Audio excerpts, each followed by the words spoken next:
መዲናችን አዲስ አበባ እየሄደችበት ላለው የስማርት ሲቲ ግንባታ አንዱ ቁልፍ ጉዳይ ተደርጎ የሚወሰደው የወሳኝ ኩነት ነው። ዜጎች የሚሰጣቸውን አገልግሎቶች ለማዘመንና ወንጀልንም ለመከላከል ይህ የወሳኝ ኩነት ትልቅ አቅም ያለው ነው። ከዚህ ባሻገር ደግሞ ሀገር ለምታደርገው የእድገት እቅዶች የወሳኝ ኩነት መረጃዎች ያስፈልጋሉ።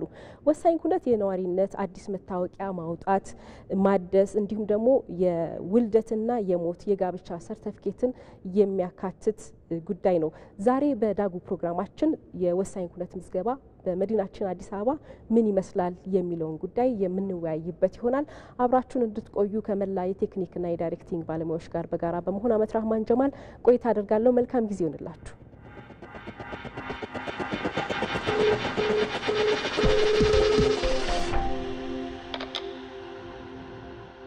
እንትን ያብራልኝ ይሄኛ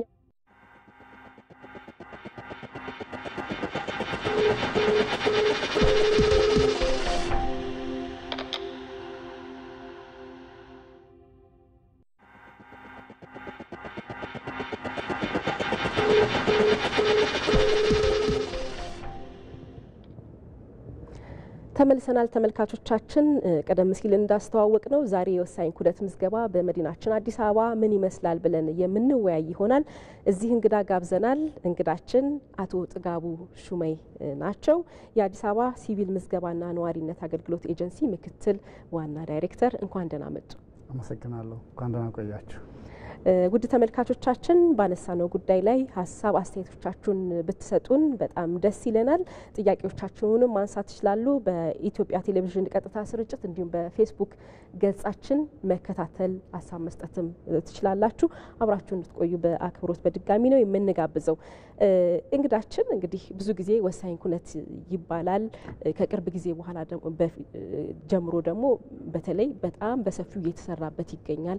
ህጻናት እንደተወለዱ ምዝገባ ያድርጉ ይባላል። የጋብቻ የሞት እንዲህ ከስር እንዲመዘገቡ እየተሰራ እንደሚገኝ ይታወቃልና አገልግሎቱ አሁን ላይ ምን ላይ ደርሷል? ሁሉም ሰው ወደ መመዝገብ ግንዛቤ መጥቷል ማለት ይቻላል?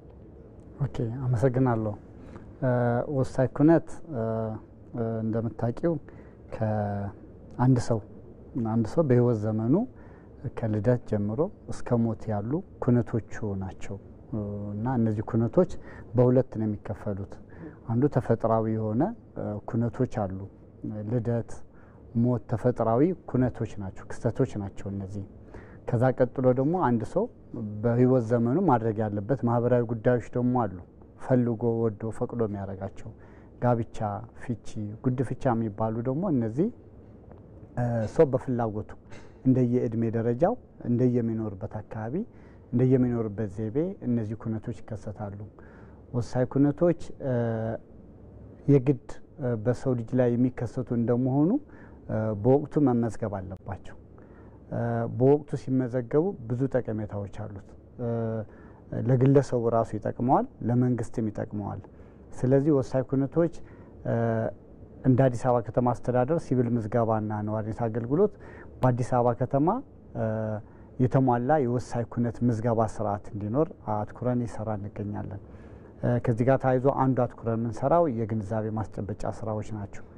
በወቅቱ ማስመዝገብ ሊኖረው የሚችለው ጠቀሜታ ምንድን ነው? ለግለሰቡም ለመንግስት። በተለይ ደግሞ ለግለሰቡ ጠቀሜታው ካወቀው ኢሚዲየትሊ አውቶማቲካሊ ለመንግስትም ጠቀሜታው በዛው ደረጃ ሊመጣ ስለሚችል፣ ስለዚህ ነዋሪያችን የአዲስ አበባ ነዋሪ የወሳኝ ኩነት ምዝገባ ጠቀሜታን ከማወቅ አንጻር በሰፊው እየሰራ እንሄዳለን። ይህ የምንለው ምንድነው? ኩነቶቹ እንደተከሰቱ መመዝገብ ያለባቸው የጊዜ ገደቦች አሉ። ዝም ብሎ በዘፈቀደ የሚመዘገብ አይደለም። ዓለም አቀፍ ስታንዳርድም አለው። እንደ አንድ አዲስ አበባ ዘመናዊ ከተማ ደግሞ ዓለም አቀፍ ስታንዳርዱ የጠበቀ የወሳኝ ኩነት ምዝገባ ስርዓት ነው እንዲኖር የምንፈልገው እና ለዛም ነው እየሰራን ያለ ነው። ስለዚህ ወሳኝ ኩነቶቹ ሲከሰቱ በሶስት ደረጃ ነው የሚመዘገቡት። አንደኛ በወቅቱ ይመዘገባል፣ በዘገየ ይመዘገባል፣ ጊዜ ገደቡ ያለፈ ተብሎም ይመዘገባል። ስለዚህ እነዚህ ሶስት ደረጃዎች በእነዚህ ሶስት ደረጃዎች ነው እየመዘገብን የምንገኘው ማለት ነው። በወቅቱ መመዝገብ ማለት በተለይ እንደ አዲስ አበባ አሁን ትኩረት አድርገን የምንሰራው የተከሰቱ ኩነቶች የተከሰቱ ወሳኝ ኩነቶች በወቅቱ እንዲመዘገቡ ማድረግ ነው። በወቅቱ መመዝገብ ማለት እነዚህ ኩነቶች እንደተከሰቱ በተቀመጠላቸው ጊዜ ገደብ እንዲመዘገቡ ማድረግ ነው። ለምሳሌ ወሳኝ ኩነቶቹ ልደት፣ ጋብቻ፣ ፍቺ፣ ሞት፣ ጉድፍቻ እነዚህ ናቸው ወሳኝ ኩነቶች የምንላቸው እና እነዚህ ኩነቶች እንደየኩነት አይነታቸው የሚመዘገብባቸው ጊዜ ገደብ አለ። ለምሳሌ ልደት እንደተከሰተ በ90 ቀናት ውስጥ ነው መመዝገብ ያለበት። በመሰረቱ አንድ ህፃን እንደተወለደ ወዲያው ነው መመዝገብ ያለበት ነው። የት ነው አሁን አንድ ህፃን አንዲት እናት ብትወልድ አባትም እናትም ያው ትኩረቱ ሙሉ የሚሆነው ወደ ህፃኑ ነው እንጂ ይሄ መረጃው ሁለተኛና ሶስተኛ ጉዳይ ሊሆን ይችላል ለነሱ በወቅቱ ቅርብ ነው ወይ? አሁን አንድ ወላጅ እዛው በሆስፒታል ውስጥ ወሳኝ ኩነት ምዝገባ ማድረግ ይችላሉ ወይ? አስገዳጅስ ሁኔታ አለ? ኦኬ ወሳኝ ኩነቱ ለምሳሌ ልደት ላይ እንደሄድን ልደት እንደተከሰተ በ90 ቀናት ውስጥ ያልነው እንደተወለደ ወዲያው መመዝገብ አለበት። ኢንኬዝ እንኳ አሁን ካልሽው የተለያየ እናት ላይ ትኩረት ከመደረጉ ህፃኑ ላይ ትኩረት ከማድረግ ባህላችን ደግሞ ውልደቱ አካባቢ ያለው አካባቢ ላይ ትኩረት ስለሚደረግ ምዝገባው ላይ ቸል ስለሚደረግ የእናትም የቆይታ ጊዜ ስላለ በወሊድ ላይ በ90 ቀናት ውስጥ ነው መመዝገብ ያለበት። ይሄ የሚመዘገበው የት ነው የሚለው በአዋጁ የሚያስቀምጠው የከተማ አስተዳደሩ ወይ በአንድ የመንግስት አስተዳደር ታችኛው የአስተዳደር እርከን ባለው የወሳኝ ኩነት ጽህፈት ቤት ሄዶ ማስመዝገብ አለበት ነው የሚለው። ነገር ግን የግንዛቤ ጥረቱ ስላለኛ ግን እንደ አዲስ አበባ ሲቪል ምዝገባ ኩነቱ ወደሚከሰትበት ወደ ጤና ተቋም ገብተን መመዝገብ ጀምረናል። ይሄ ማለት አንድ እናት እንደወለደች ወዲያውኑ ከሆስፒታሉ ሳትወጣ ህፃኑ ወዲያውኑ እንዲመዘገብ ከማድረግ አንጻር በቅርበት ወይ ደግሞ እዛው ቅርብ ሆኖ እየመዘገብን ነው። ልክ ስትወጣ ልጇንም ይዛ ትወጣለች፣ የልደት ሰርቲፊኬቱንም ይዛ ትወጣለች ማለት ነው። ስለዚህ በተቻለ መጠን ተደራሽ እየሆንን ያለ ነው። ይሄ ማለት በአዲስ አበባ የተሟላ ምዝገባ ስለሚያስፈልግ ነው። ሁለተኛ ህፃናት መብታቸው ነው። የወሳኝ ኩነትን የመመዝገብ የልደት ሰርቲፊኬት የመያዝ መብታቸው ነው። ወላጆች ደግሞ ግዴታችን ነው ማለት ነው ልጆችን የማስመዝገብ። ስለዚህ ወዲያው እንደተወለዱ ወዲያውን ማስመዝገብ የዘመናዊነት መገለጫ ነው። ለልጅ የምሰጠው ትኩረትም አንዱ መነሻ እሱ ነው የሚሆነው። ይሄ የሆነበት ምክንያት አለ። የልደት ምስክር ወረቀት ለሁሉም ማስረጃዎች የመጀመሪያ ሌጋል ዶክመንት ተደርጎ ነው የሚያዘው። ለሁሉም አንድ ህፃን የህፃን ሰርቲፊኬቱ ከያዘ እስከ እድሜ ዘመኑ ባለው ማህበራዊ ኢኮኖሚያዊ እንቅስቃሴ በሙሉ የልደት ሰርቲፊኬቱ የልደት ምስክር ወረቀቱ እንደ አንድ ትልቅ መረጃ ይዞ ነው የሚገኘው። እሱ ብቻ አይደለም። የልደት ምስክር ወረቀት ወይ የወሳኝ ኩነት ምስክር ወረቀቶች ዓለም አቀፍ ናቸው። እዚህ የምንሰጠው የልደት ምስክር ወረቀት የትም ሀገር ቢሄድ የትም ሀገር ቢሄድ ተቀባይነት ያለውና ሌጋል የሆነ ዶክመንት ነው። ምን አይነት መረጃዎችን ነው የሚይዘው ሌጋል የሚያደርገው? ሌጋል ዶክመንት የሚደረገው ህፃን እንደተወለደ ወዲያውኑ ስሙ የማግኘት መብት አለው። ስለዚህ ስሙ አለ ማለት ነው። እንደተወለደ ወዲያውኑ ስሙ የታወቀ ነው የሚሆነው። ኢሚዲየትሊ እንደተወለደ ወላጆችን ያውቃል። ስለዚህ አባቴ ማን ነው እናቱ ማን ነው የሚል ሰርቲፊኬቱ ላይ ይቀመጥለታል። ስለዚህ ወላጆችን የማወቅ ሌጋል የሆነ ዶክመንት ይቀመጥለታል ማለት ነው። ከዛ በተጨማሪ ናሽናሊቲ ያውቃል። ምንድነው ናሽናሊቲ? ከየትኛው ናሽናሊቲ ነው የተወለድኩት ብሎ እንዲያውቅ ያደርገዋል። ለምሳሌ ኢትዮጵያዊ ከሆነ ዜግነቱ ኢትዮጵያዊ ነው ብለን እንሰጠዋለን። ባይ ዘ ዌይ የውጭ ዜጎችም እዚህ ኩነቱ ሀፕን ካደረገ እዚህ ነው የሚመዘገቡት፣ የትም አይሄዱም። አሜሪካዊ ሆኖ በተለያየ ስራ ምክንያት እዚህ የሚኖር ከሆነና እዚህ ውልደት ከተከሰተ የኢትዮጵያ ልደት ሰርቲፊኬት ነው የሚይዙት። ያ ልደት ሰርቲፊኬት አገራቸውም ላይም ይሰራል ማለት ነው። ስለዚህ አሜሪካውም ወዲያውኑ ኢትዮጵያ ውስጥ ስለመወለዱ ዜግነቱ ግን አሜሪካዊ ስለመሆኑ ወላጆቹ እነማን እንደሆነ ያውቃል። አንድ ኢትዮጵያዊም እንደተወለደ ወዲያውኑ ስሙን ያገኛል፣ አባትና እናቱን ያውቃል። ከዛ ቀጥሎ ናሽናሊቲውም እንዲያውቅ ይደረጋል። ከዚህ በተጨማሪ የወላጆቹ ቤተሰብም ራሱ ቤተሰባዊ ሁኔታውም ያውቃል።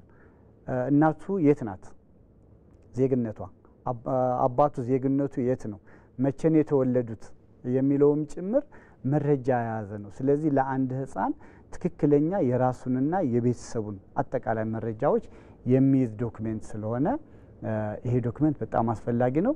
ለህፃናት መብታቸው ነው፣ እኛ ወላጅ ደግሞ ግዴታችን ነው ይሄን ዶክመንት ከመያዝ አንጻር ማለት ነው።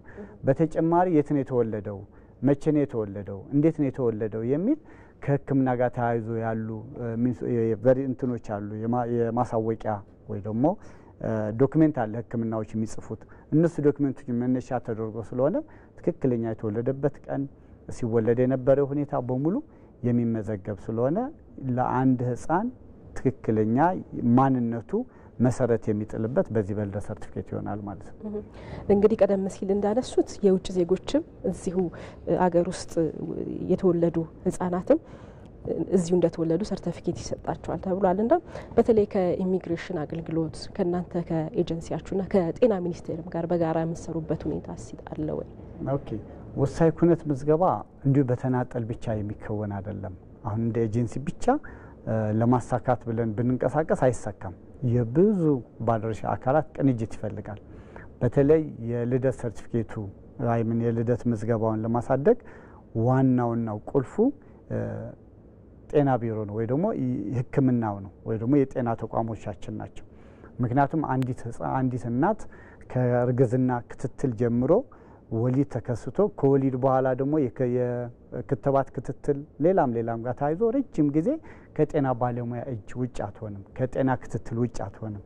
ስለዚህ ከዚህ ጋር ታይዞ የልደት ምዝገባውን ለማሳደግ የግድ ከሐኪሞቻችን ከጤና ተቋሞቻችን ከጤና ቢሮ እንደ ቢሮ ደግሞ በቅንጅት መስራት ይጠበቅብናል። በተለይ ጤና ባለሙያዎች አንዲትን እናት ደጋግሞ ከማግኘታቸው ጋር ተያይዞ በዛው እግረ መንገዱ ከሚሰጡት ሙያዊ የተለያዩ ምክሮች የተለያዩ ሕክምናዎች በተጨማሪ ህፃኑ እንደተወለደ የልደት ምዝገባ ማድረግ ያለው ጠቀሜታ አብሮ እዛ ላይ ግንዛቤ ከፈጠረ ኢሚዲየትሊ እናቶች የልጆቻቸውን የልደት ምስክር ወረቀት መያዝ ያለው ጠቀሜታ አውቀው ወዲያውኑ የማስመዝገብ እድሉ አላቸው ኤንድ ለዛም ይተጋሉ ማለት ነው። እንደ አዲስ አበባ በጣም በቅንጅት እየሰራን ነው አሉ ከጤና ቢሮ ጋር ነው። በተለይ ከ2015 16 17 ተከታታይ አመታት ስናይ ወደ 143 ጤና ተቋማት ጋር በቅንጅት እየሰራ እንገኛለን። ስለዚህ ማለት እናት እንደወለደች ወዲያውኑ እዛው ጤና ተቋም ላይ የኛ ባለሙያዎች አሉ፣ ምስክር ወረቀቱ እዛው አለ።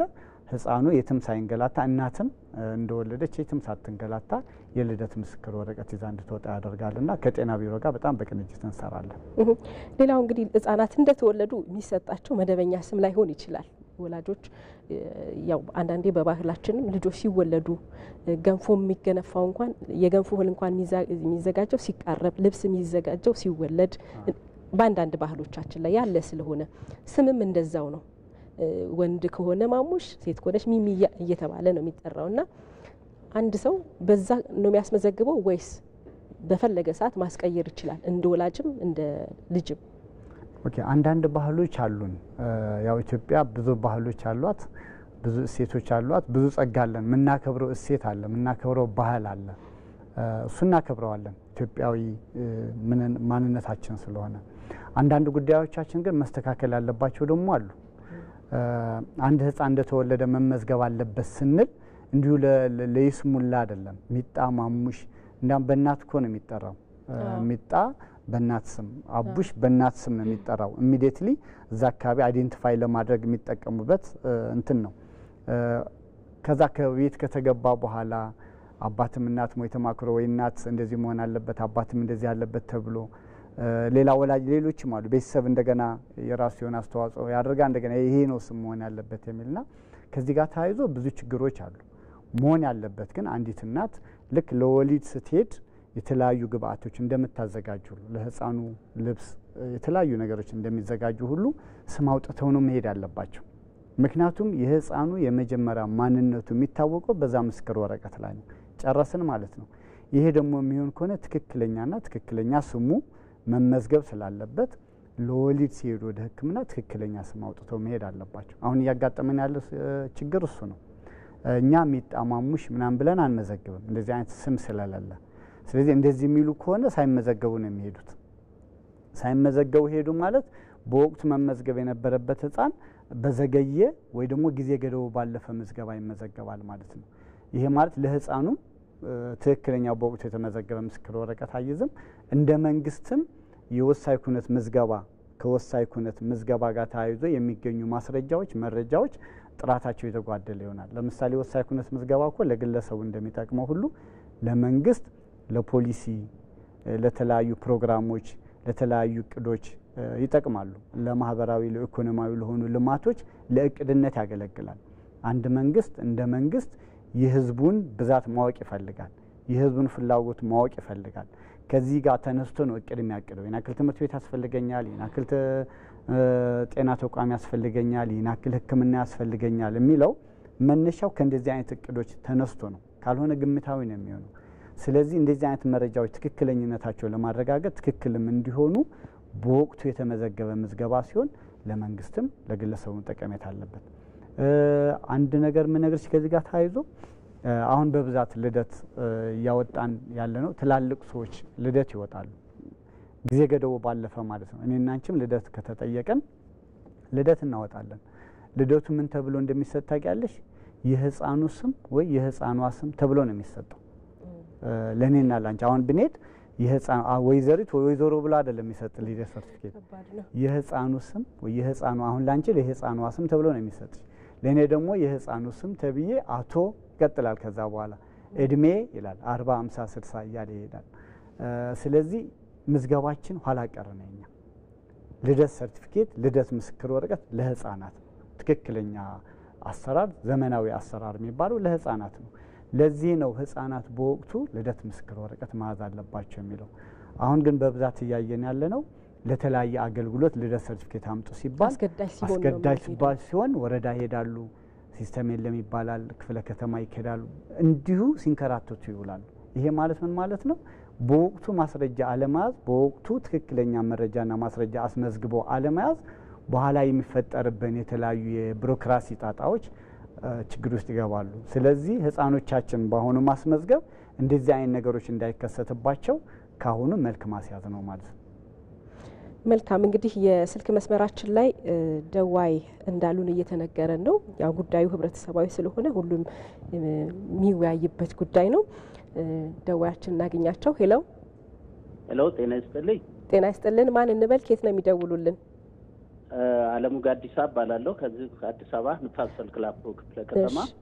እሺ አለም ጋዲሳ፣ ዛሬ ጉዳያችን ወሳኝ ኩነት ነው። የልደት፣ የጋብቻ፣ የሞት የመሳሰሉት ምዝገባዎች ላይ ትኩረት እናደርጋለን። ጥያቄዎችን ማንሳት ይችላሉ። አመሰግናለሁ እድሉ ስለተሰጠኝ። ዛሬ ላነሳ የፈለኩት ነገር የወሳኝ ኩነት ብዙ አገልግሎቶችን ይሰጣል። ሄሎ ደዋያችን ድምጾትን ትንሽ ከፍ ያርጉልን። የወሳኝ ኩነት ብዙ አገልግሎቶችን ይሰጣል። ከሚሰጠው አገልግሎት አንዱ የመታወቂያ፣ የሞት፣ የልደት ሰርተፊኬቶችን ይሰጣል እና ከነዚህ መካከል አንዱ የመታወቂያ ጉዳይ ነው። እኔ የግራ እጅ የአካል ጉዳት አለብኝና ካለብኝ የአካል ጉዳት የተነሳ የዲጂታል መታወቂያ ሊሰጠኝ አልቻለም የአዲስ አበባ ከተማ አስተዳደር። ይሄ ነገር በምን ይታያል? አንድን አካል ያገለለ ስራ አይሆንም ወይ? ይሄ የፌዴራሉ አለኝ መታወቂያው ወደ ዲጂታል መታወቂያ ተሰጥቶኛል። የአዲስ አበባ ከተማ አስተዳደር ግን እዚህ ያለውን አንተኑን ሊሰጠኝ አልቻለም። ይሄ ነገር በምን መልኩ ይታያል? በጥምረት እየሰሩ አይደለም ወይ ከፌዴራል አይዲ ጋራ የሚል ጥያቄ ነው ማቅረብ የፈለኩት። እስቲ ጉዳቱ ምን ላይ ነው ያሉት? የጣት ጉዳት ነው እና ከ8 ጣት በታች ከሆነ አገልግሎት መስጠት አንችልም ብለው የወረቀት መታወቂያ ነው የሰጡኝና ይሄ ደግሞ ከእንደገና ሌላ ደብዳቤ ተይዞ አብሮ የሚኬድ ነገር ነውና እንደዚህ አይነት ነገር ዜጎችን ወደ ምሬት ነገር የሚያደርግ ካላቸው ጉዳት አንጻር ተጨማሪ ደግሞ ሌላ ነገር የሚያመጣ ስለሆነ ይሄ በምን መልኩ እንደሚታይ አብሮ አያይዞ ቢመልሱልኝ ብዬ ነው። በጣም እናመሰግናለን። ቆንጆ ጥያቄ ነው ያነሱት። ምላሽ ያገኛሉ ብለን እናስባለን። መልካም ቀን ይሁንልዎት። አመሰግናለሁ። እሺ ደዋያችን የአካል ጉዳት አለብኝ፣ በተለይ አሻራ ለመውሰድ አንዳንዴ አስቸጋሪ ሊሆን ይችላል እጅ አካባቢ ጉዳት ካለና አማራጭ የአይንና ሌሎች ይሄ የባዮሜትሪክ የሚባሉ መረጃዎች ተወስደው ዲጂታል መታወቂያ መስጠት አይቻልም ወይ? ኦኬ መልካም። እንደዚህ ከመታወቂያ ጋር ተያይዞ አንዱ እያጋጠሙን ያሉ ችግሮችም ሊባል አይችልም። አንድ ሰው በተፈጥሮ በተለያዩ አደጋዎችም የተለያዩ ጉዳት ሊደርስበት ይችላል። ሰርቪሶች ለአካል ጉዳተኛ ተደራሽ መሆን አለባቸው። ኢንክሉሲቭ ስለሆነ የግድ ነው። ስለዚህ ከዚህ ጋር ተያይዞ እንደ ኤጀንሲ እንደዚህ አይነት የሚያጋጥማቸው ዜጎቻችን አሁን የምንሰጠው ማኑዋል መታወቂያ ነው የምንሰጠው። ማኑዋል መታወቂያ ኢቭን ወደ ቤቱ እንኳን መምጣት የማይችሉ አካል ጉዳተኞች፣ የእድሜ በእድሜ ጋር ተያይዞ የገፉ በበሽታ ምክንያት አልጋ ላይ ያሉ ዜጎቻችን ኢቭን ወደ ቢሮ ጭምር እንዲመጡ እንትን አንልም። እዛው ባሉበት ቤት ጭምር ሄደን ቤት ለቤት አገልግሎትም እንሰጣለን። ስለዚህ ያለንን አክብሮት ለዜጎቻችን የግድ ተሸክሞት የግድ አካል ጉዳት ያለው ቢሮ ይምጣ የሚል እንትን የለንም። በጣም መሰረታዊ ችግር ካለ ወደ ቢሮ ማስመጣ ችግር ካለ ቤት ጭምር አገልግሎት እንሰጣለን እና በዛ ደረጃ ነው። እነዚህ አሻራ መስጠት የማይችሉ ዜጎቻችን አሁን የምንሰጠው የማኑዋል መታወቂያ ነው። በሂደት ግን ከፋይዳ ጋር ሲስተማችን እያስተሳሰርን ስለሆነ ፋይዳ የተለያዩ ባዮሜትሪክስ ዲቫይሶች ስላሉ ለምሳሌ ጣትን ቢቢል የአይንም የፊትም የተለያዩ ባዮሜትሪክስ እንትኖች ስላሉ ከዛ ጋር አላይንስ ለምናደርገው መረጃው ከዛ ወስደን ዲጂታል የመስጠት እንትኑ በሂደት ይቀጥላል። አሁን አዲስ ሲስተም ወደ ተግባር የሚገባ ሲስተም ስላለ እግዚአብሔር ከፈቀደ በዚህ ሂዳር ውስጥ አዲስ ሲስተም ወደ ተግባር እናስገባለን ብለናል። እሱ ሲስተም ከፋይዳ ጋር ኢንቴግሬትድ የሚያደርግ ነው። ስለዚህ አንድ ተገልጋይ ከፋይዳ የግድ መመዝገብ አለበት። የፋይዳ ቁጥር ካለው ሌሎች መረጃዎች የቅድም ያልነው የአሻራ የምናምን ጉዳይ ከፋይዳ ወስደን ሌሎች መረጃዎች ከግለሰቡ ጠይቀን አገልግሎት ተደራሽ ማድረግ እንደምንችል ልገልጽ እፈልጋለሁ ማለት ነው። መልካም። ወደ ውልደት ምዝገባ እንሂድና በተለይ ባሳለፍነው 2017 ምን ያህል ውልደቶች ተመዘገቡ? ወደ ጋብቻው ደግሞ እንመጣለን። ኦኬ። የ2017 ጠቅላላ ከ125 ሺህ በላይ ኩነቶች ተመዝግበዋል። ሁሉም ህፃን ብቻ አይደለም። ከኩነቱ ጋር ተያይዞ ከ67 ሺህ ያላነሰ ህፃናት በወቅቱ እንደተወለዱ ወዲያውን መመዝገብ ችለናል። የምዝገባ ስርዓቱ እንዲያልቅ ቅድም እንዳልኩት ከጤና ተቋም በተጨማሪ ከሰራተኛና ማህበራዊ ጉዳይ ዴኬሮች አሉ በየአካባቢ ህፃናት ማቆያ በመንግስት ተቋማትም እኮ የህፃናት ማቆያዎች አሉ። እናንተም አሉ እንመጣለን እንጠይቃቸዋለን። እና ወደ ህፃናት ማቆያ የሚገቡ ህፃናትን ልደት መያዝ አለባቸው ህፃኖቹ። እሱ ብቻ አይደለም። አሁን ደግሞ ሰምተሽ ከሆነ ወይ ልጆችም ካሉ ትምህርት ቤት ያስገብተሽ ከሆነ ማንኛውም ተማሪ ወደ ትምህርት ቤት ሲመዘገብ አንዱ ክራይቴሪያ የልደት ምስክር ወረቀት ተደርጓል። ይሄ ማለት ምን ያህል የልደት ምስክር ወረቀት ጠቀሜታ ትልቅ መሆኑ የሚያሳይ ነው። ስለዚህ የልደት ምስክር ወረቀት እየተጠየቀ የልደት ምስክር ወረቀት የሌለው ተማሪ ምስክር ወረቀቱ እንዲያወጣ እያደረገን ምዝገባ እየተደረገ ነው ያለው። ስለዚህ የልደት ምዝገባውን ለማሳደግ ከጤና ተቋም ከሴቶችና ህፃናት ከትምህርት ቤት ራሱ ጋር በመሆን በቅንጅት እንሰራለን እና ጥሩ ተነሳሽነት ለሀገርም ሞዴል የሚሆን የወሳኝ ኩነት ምዝገባ ስርዓት እንዲሆን አዲስ አበባ እየሰራ እንገኛለን። የጋብቻውስ እንዴት ነው? ሁሉም ሰው በተለይ ጋብቻ የሚፈጽመው አንዳንዴ በባህላዊ ሊሆን ይችላል፣ በሃይማኖት ሊሆን ይችላል፣ በመደበኛ ደግሞ እናንተ ጋር መጥቶ ያኛውን ቬሪፋይ ማድረግ ሊሆን ይችላል እና የጋብቻም የፍችም ሁኔታዎች ምን ይመስላሉ? እስቲ እንያቸው። ከጋብቻ ጋር ተያይዞ እንደምታውቂው የኛ ሲቪል ምዝገባ የባህላዊ ጋብቻም ሪኮግናይዝ ያደርጋል፣ የሃይማኖት ጋብቻም ሪኮግናይዝ ያደርጋል። ስለዚህ ተገልጋዮች በየሃይማኖታቸው ሃይማኖት በሚፈቅደው ስርዓት ሊጋቡ ይችላሉ፣ እንደየባህላቸው ደግሞ በባህላዊ ሊጋቡ ይችላሉ። ስለዚህ ወደ ትክክለኛ የመንግስት አስተዳደር ወደ ብሔራዊ ምዝገባ መዝግቡልን ካሉ ያለምንም ምስክር ያለምንም ተጨማሪ ውጣ ውረድ እነዚህን ማስረጃዎች ይዘን ወደ ብሔራዊ ምዝገባ ማካተት እንችላለን። በተጨማሪ አዲስ ተጋቢዎች ናቸው። አዲስ ተጋቢዎች እኛ ጋር መጥተው ክብር መዝገብ ፊት ላይ ሆነው 15 ቀን የጊዜ ቀጠሮ ተሰጥቷቸው ከዛ በኋላ ምዝገባ ይደረጋሉ። ከጋብቻ ጋር ተያይዞ አሁን ያለው ክፍተት ውስንነት ብለን የምናየው አብዛኛው የኛ ሰው ሃይማኖታዊ ነው። በሃይማኖት እንደተገባ የሃይማኖት ምስክር ወረቀት ይዞ ይቀመጣል። በባህላዊ ተገብቶ በባህላዊ ይዞ ይቀመጣል። እሱ ብቻ አይደለም፣ ምንም አይነት መረጃ ደግሞ የሌላቸው ደግሞ አብረው የሚኖሩ አሉ። ልጅ ወልደው ትዳር መስርተው ትላልቅ ሀብት አፍርተው ደግሞ የሚኖሩ አሉ። ስለዚህ እነዚህ ጋብቻዎች ወደኛ መጥተው መመዝገብ አለባቸው። አሁን ቅድም እንዳልኩሽ ለሆነ ጉዳይ ሲፈለግ ብቻ ሩጫ አለ። ለምሳሌ አብረው እየኖሩ ለረጅም ጊዜ ወይ ሀብታቸውን የሆነ ነገር ለማድረግ ወይ ሌላ ነገር ሲፈልጉ ጋብቻችን አሁን ይመዝገብ ይላሉ። የዛን ጊዜ የጋብቻ ምስክር ወረቀት የባህላዊም የላቸውም የሃይማኖታዊም የላቸውም። ስለዚህ አዲስ ነው የሚመዘገበው ማለት ነው። አዲስ ደግሞ ሲሆን ዛሬ ቀን እንደተጋቡ ተደርጎ ነው የሚያዘው። እኛ ጋር ምንም ማስረጃ ከሌለ የበፊተኛ አሁን ዛሬ ቀን የሰው ማስረጃ ካላቸው አይቻልም። በቃ እንደዛ ሳይሆን ትክክለኛ የሚሆን ይችላል ወይ የሽማግሌ በባህላዊ የተጋቡት ካለ ወይ ደግሞ የሃይማኖታዊ መምጣት ያለበት ካልሆነ በየመንገዱ ምስክር እየጠራ በዚህ አመት ነበር የተጋቡት እየተባለ ሊኬድ አይችልም።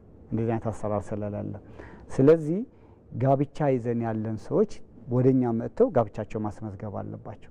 ማንኛውም አዲስ ተጋቢዎች ወደ ሲቪል ምዝገባ መጥተው መመዝገብ አለባቸው። ብዙ ጠቀሜታ አለው። ልጆች ያፈራሉ። ስለዚህ ልጆች ሲያፈሩ ልጆች ምዝገባ ላይ ቀደም እንዳልኩሽ አንዱ የሚመዘገበው ወላጆቻቸውን ነው የሚያውቁት። ወላጆቻቸው ሲያውቁ ማነው አባቴ እናቴ ከሌ ነው የሚል እስከነ ዜግነታቸው ይታወቃልና የጋብቻ ሲኖር ይሄ አጋዥ ፕሩፍ ማድረጊያ መንገዱ ይሆናል ማለት ነውና ሀብት ለማፍራት የተለያዩ መብቶችን ለማስከበር ጋብቻ በወቅቱ መመዝገብ አለበትና በ30 ቀናት ጋብቻው እንደተፈጸመ በ30 ቀናት ውስጥ እኛ ጋር መጥተው መመዝገብ አለባቸው። ከፍች ጋር ተያይዞ የፍች ምዝገባው በተለይ በተሻለ ሁኔታ ለማሳደግ ከፍርድ ቤት ጋር በጋራ እንሰራለን። የፌዴራል የመጀመሪያ ደረጃ ፍርድ ቤት በአዲስ አበባ 11 ምድብ ችሎት አሉት። ስለዚህ በ11 ምድብ ችሎት የኛ ባለሙያዎች ገብተው እዛ የፍች ውሳኔ ሲወሰን ወዲያውኑ የመመዝገብ ተግባራት እናከናውናለን። ይህ ሁለት ጠቀሜታ አለው። አንደኛ ለኛ በወቅቱ ምዝገባውን እናገኘዋለን። ፍች ወዲያውኑ ውሳኔ እንዳገኘ እኛ ወዲያውኑ ምዝገባ አድርገን ለተፋቾች የፍች ምስክር ወረቀታቸው ወዲያውኑ እንዲይዙ ያደርጋል። ሴትም ወንድም ቀጥሎ ለማግባትም እድሉ ይኖራቸዋል። ሌላም የሀብት ጉዳይ ካላቸው የፍች ምስክር ወረቀታቸው ይዛሉ። ሁለተኛ ጠቀሜታው ባለ ጉዳይ ሳይጉላላ ባለ ጉዳዩ ፍች ከተፈጸመ ወረዳ ሂዶ ከዛ ያለው ሰልፍ ወረፋ ይዞ ከሚሄድ ይልቅ እዛው ካስመዘገበ ያለ ምንም እንግልት ምዝገባ እናደርጋለንና ከዚህ ጋር ተያይዞ ጥሩ ፕሮግረስ እያሳየን እንገኛለን። በዚህ በአንደኛው ሩብ ዓመት 853 ፍቾች በፍርድ ቤቶች መመዝገብ ችለናል። ስለዚህ በዘገየ ወደ 416 ይሄ ማለት ፍቹ ከተፈጸመ ከአንድ አመት በኋላ በአንድ አመት ተመዘገበ 416 አለና ስለዚህ አሁን የምዝጋኛውን የፍቹ እንዲያድግ አይደለም እንፈልገው ጋብቻም ቁጥሩ እንዲጨምር እንዲቀንስ አይደለም የኛ ዓላማ የተከሰተውን ኩነት መመዝገብ ብቻ ነው እንጂ ቁጥሩ እንዲጨምር ወይ ቁጥሩ እንዲቀንስ ተብሎ የሚሰራ ስራ አይደለም። ኩነቶቹ ግን ከተከሰተ ወዲያውኑ መመዝገብ አለባቸው። ልደት እንዲጨምር ብለን ምን ሰራው ስራ የለም። ያው የፖሊሲ ጉዳይ ነው የሚሆነው። የእናንተ መረጃ ከተቀመጠ ልደት ላይ ምን መሰራት አለበት፣ ፍች ላይ ምን መሰራት አለበት የሚለው ቀጣይ ስራ የሚሆነው የሚመለከታቸው የማህበራዊ ጉዳይ የሚመለከተው አካል ይህን መረጃ ለምሳሌ ፍች እየበዛ ከሆነ ፍች ለምንድን ነው የሚወጣው? ላጥኛው ነው የሚሰጠው። ጋብቻም እየጨመረው እየቀነሰው ከሆነ ላጥኛው የሚሰጠው። ልደትም የተለያዩ ነገሮች ለስታቲክስ አገልግሎት ይውላሉ። ዞሮ በኢትዮጵያ ስታቲክስ አገልግሎት አለናል። ኢትዮጵያ ስታቲክስ አገልግሎት አለኩ። ስለዚህ በአገር አቀፍ ደረጃ የሚመዘገቡ የቫይታል ኢቨንት ሪከርድስ መረጃዎች ወደ ስታቲክስ ነው የሚገቡት።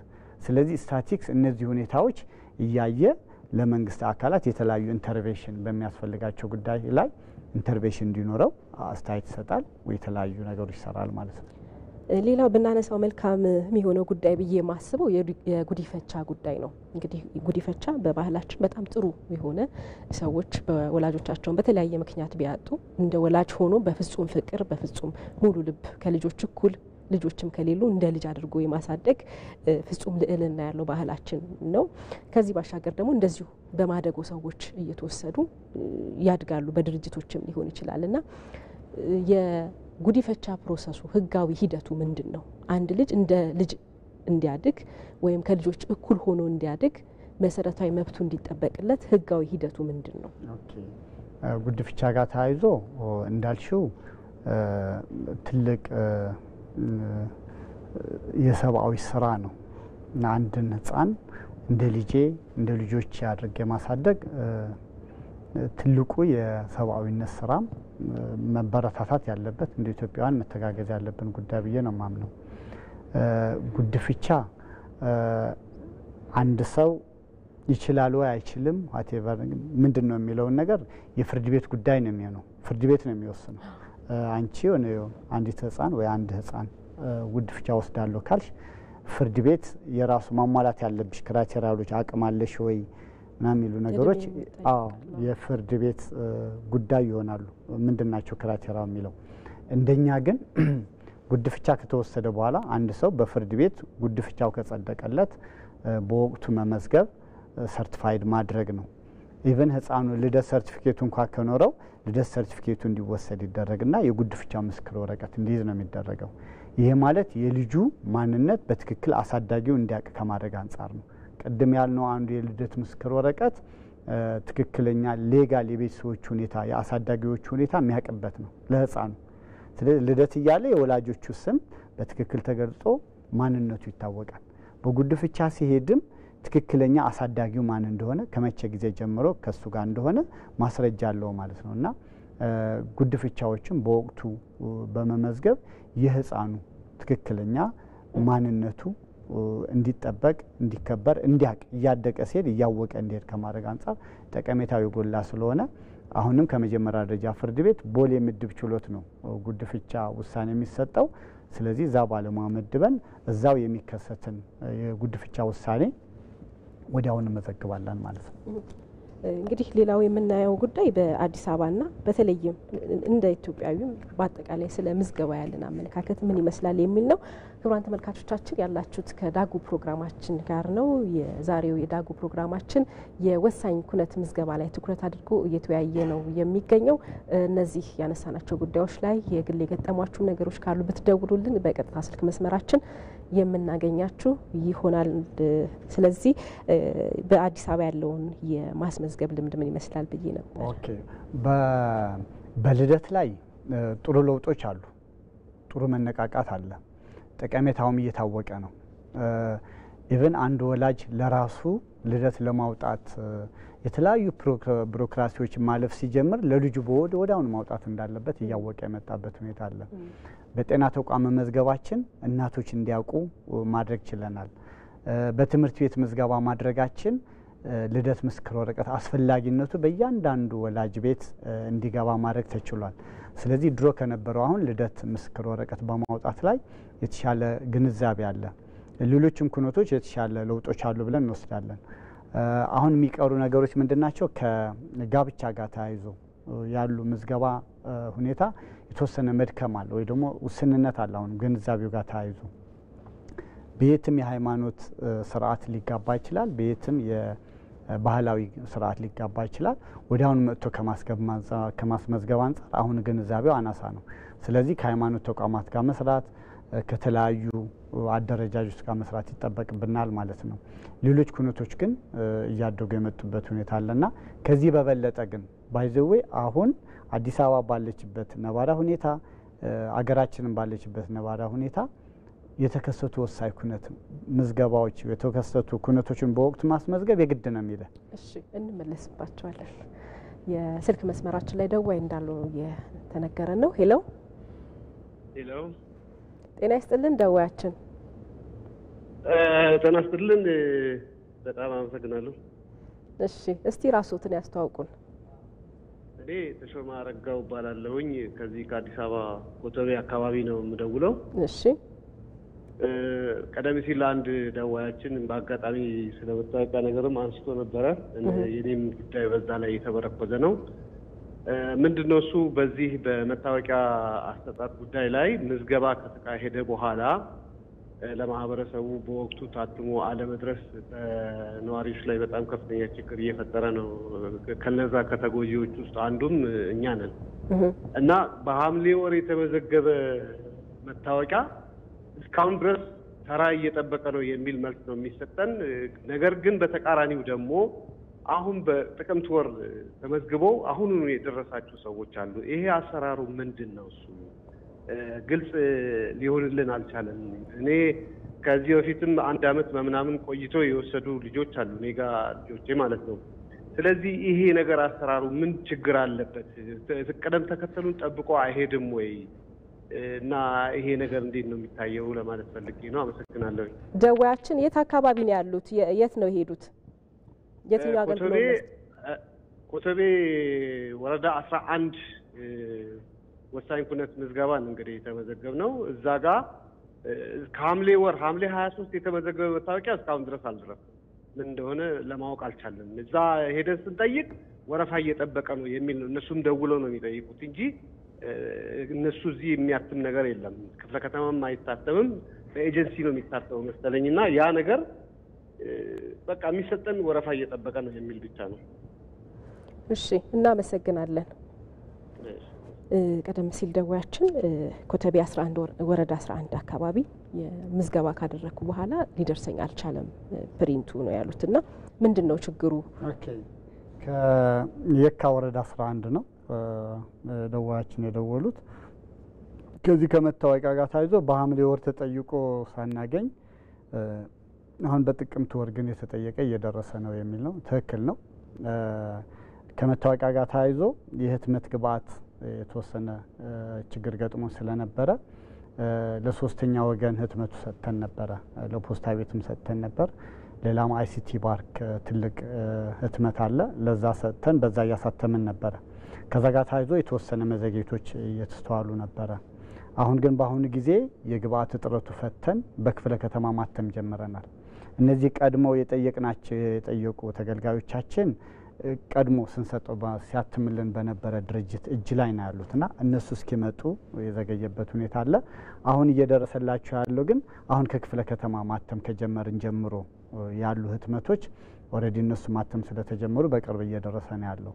ስለዚህ በሐምሌ ወር የነበሩት ምናልባት የደዋያችን 7533 ላይ ቢደውሉ መታወቂያቸው ላይ የት እንዳለ ማወቅ ይቻላል።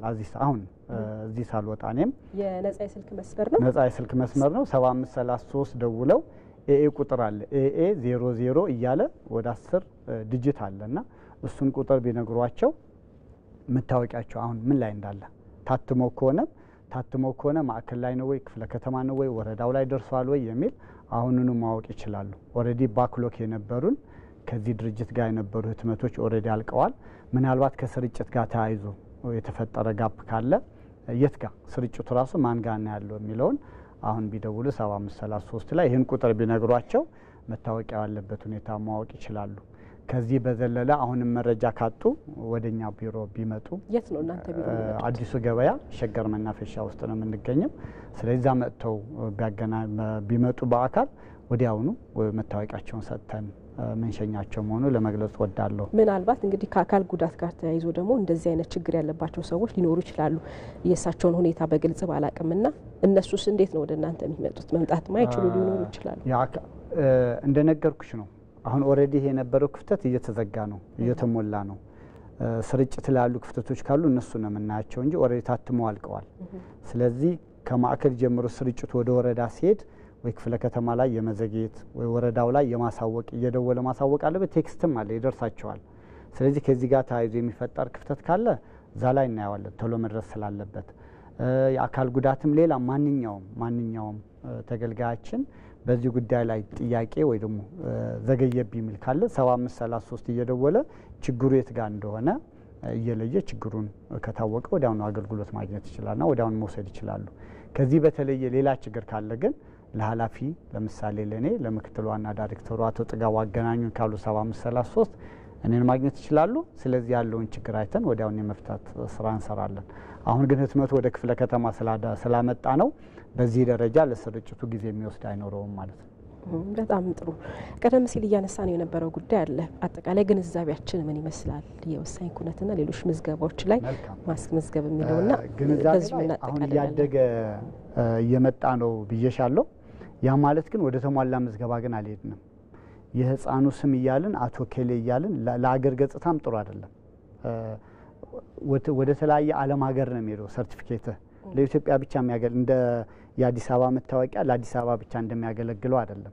በዓለም አቀፍ ምዝገባ ነው ወሳኝ ኩነት ማለት። የራሱ መርሆችም አሉት። በዛ መርሆች መሰረት ነው መመዝገብ ያለባቸው። ቀደም እንዳልኩሽ አዲስ አበባችን የብልጽግና ተምሳሌት እየሆነ ያለ ከተማ ነው። አዚስ ታይም ዘመናዊ ከተማ ነው። ዘመኑ የዲጂታላይዜሽን ዘመን ነው። ዘመኑ የኢንፎርሜሽን ዘመን ነው። ዘመኑ የቴክኖሎጂ ዘመን ነው። ስለዚህ በዚህ ዘመን እያንዳንዱ መረጃ በወቅቱ የተመዘገበ መሆን አለበት። ያ ካልሆነ ብዙ ችግር ውስጥ ይገባል። ብዙ መንከራተት ውስጥ ሊገባ ይችላል። ብዙ ነገሮች ወደ ፍትህ ስርዓቱም ሲሄድ የምትስተናገድበት እንትን ፈጣን ላይሆን ይችላል። ወደኛ መዝግቡኝ ለማለት ጊዜው ካለፈበት በኋላ የተለያየ ቢሮክራሲ ይይዛል። ስለዚህ እነዚህ ነገሮች መንቀርፋቸው ዘመኑን የሚመጥን አስተሳሰብና ግንዛቤ ማዝ አለብን ማለት ነው።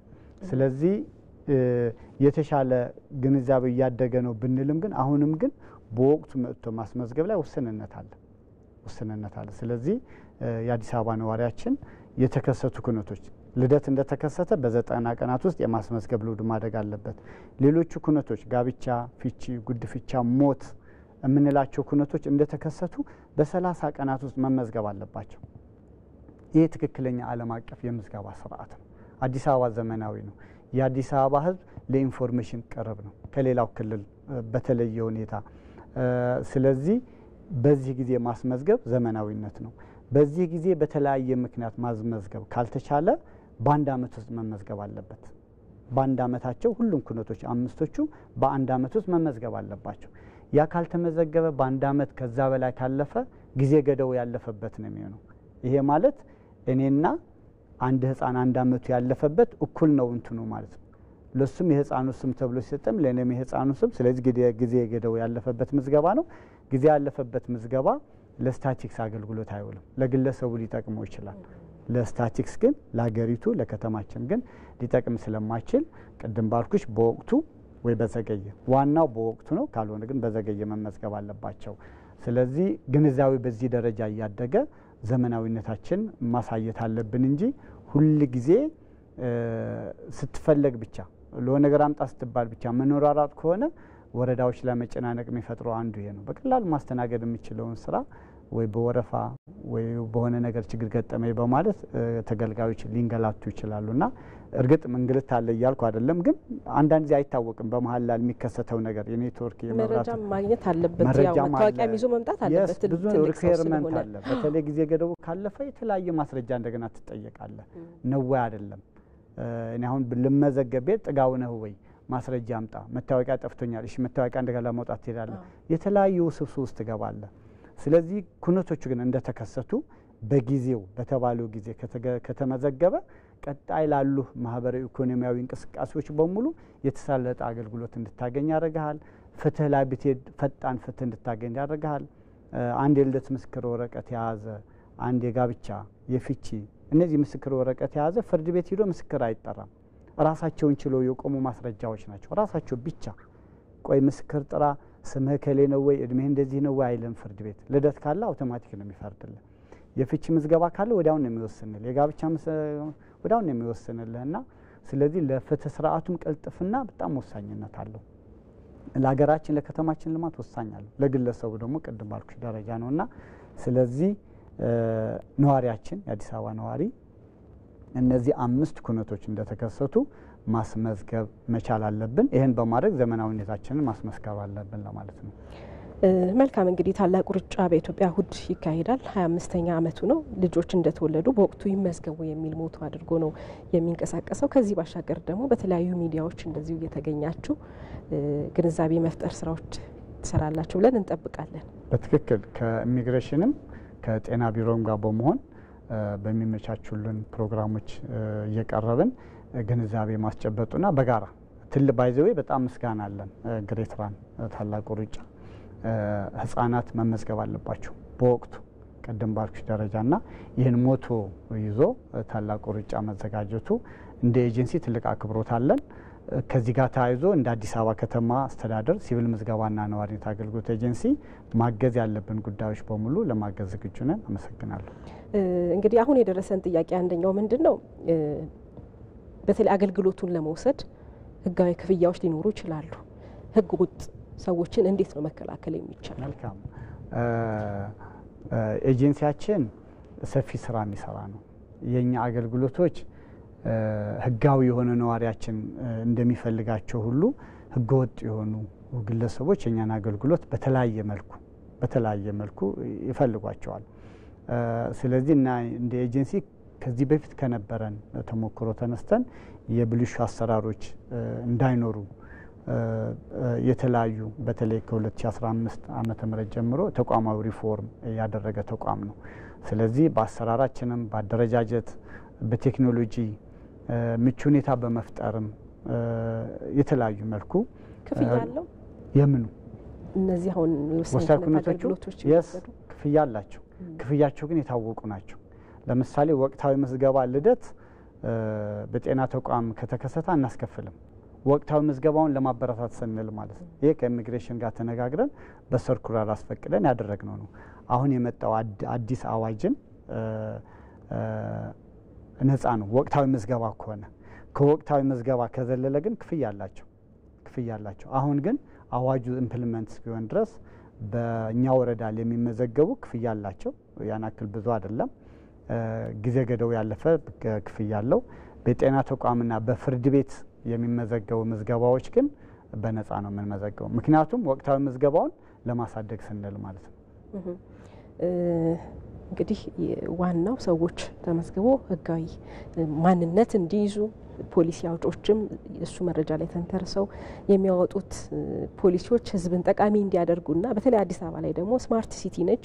እያንዳንዱ ሰው መረጃው በቋት ውስጥ እንዲገኝ አገልግሎትን በዛ ልክ ስማርት በሆነ መንገድ እንዲያገኝ አሁን የመሶብ አገልግሎት ተብሎ እየመጣ ነው።